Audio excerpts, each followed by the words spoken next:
Some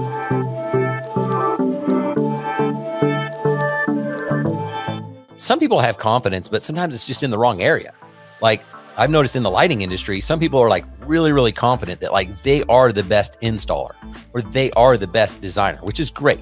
Like you got to have confidence. So I'm not saying that's a bad thing, but you got to have confidence in selling. Okay. Confidence is key when selling. And unfortunately, for some reason, the word salesman has such a negative connotation with so many people. When you say sales, they think of a used car salesman, which I don't know why. But I don't know. There was some used car sales guy years ago in the 1900s, whatever, that started selling cars used, and he was a jerk or something. I don't know. But people hate used car salesmen. New car salesmen are okay, but I don't know. But you've got to be good at sales. You've got to be good at marketing, because just because you are confident that you are the best designer, the best installer, the best company, that doesn't mean that translates into your sales. So you need to make sure that you are confident. Okay. You need to be confident in your appearance. You need to have that self-love. You need to have self-love. You have to be confident in yourself. You have to know that they need lighting. These clients you're meeting, they need lighting. They need lighting from you, and they need lighting from you today. Those three things, you've got to have that confidence, because if not, you're going to be okay with them going, well, you know what? We got to think about it. We got to talk about it. We've got other bids coming up. And I've been there, guys. I used to be Mr. Nice Guy. I'm like, oh yeah, no problem. Take your time. No, it's a waste of time. Like, why'd you even meet with them in the first place? Because they're going to be sold by someone who's better at sales than you. And it's not fair, but it is just what it is. Someone can be a crappier designer, not as good of an installer, terrible customer service. But if they're better at sales, see ya. They're going to get that deal. And so you need to practice. You need to be confident that and you need to be told, and I'm telling you right now, it's okay to be good at sales, because it's not really sales. It's called building trust. It's called being a trusted advisor. It's called being a helper, being a guide. And it's your responsibility.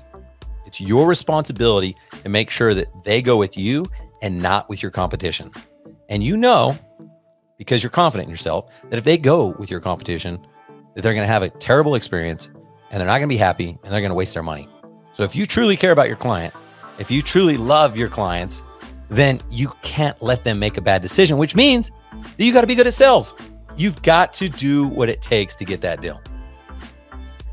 These clients, they're relying on you, okay, to make sure that they make the right decision. Do not let them down. Do not let them down, okay? It's truly up to you. And again, some people are like, no, I'm confident. Like, I'm really good at what I do. I'm the best. I'm the best. That's great. That's great. But you still need to be confident in your salesmanship, because if not, it's not going to translate. You're not going to get that sell.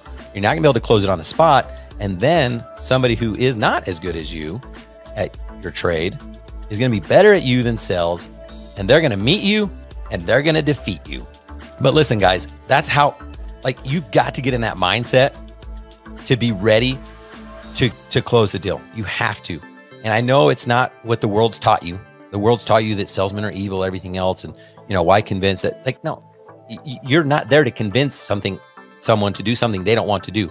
They called you for a quote for landscape lighting. So help them get what they want. And I'll take it even one step further. Help them get more than what they even thought was possible. Because a lot of times they don't even know what the possibilities are. And I promise you, if you will adopt that mindset and adopt the mindset of like, you know what? They do want landscape lighting.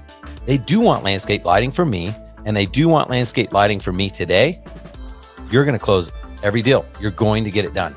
And you need that confidence to go into your next sales appointment. So hopefully that helps you. Hopefully that gives you some confidence and it gives you some perspective, because I promise you guys, there are so many crappy companies out there that just happen to be really good at marketing and sales, and they are smashing it. Okay. And just one example. I mean, if you look at, Samsung and Apple. Okay. I'm an iPhone guy. Do I think iPhone's better than Samsung? Probably not. I've heard way better things about Samsung phones, but who's better at marketing? Who's better at sales? Apple is. And that's why they've got the dominant market share, because they're better at marketing and sales. Doesn't mean that they're that actual better company, right?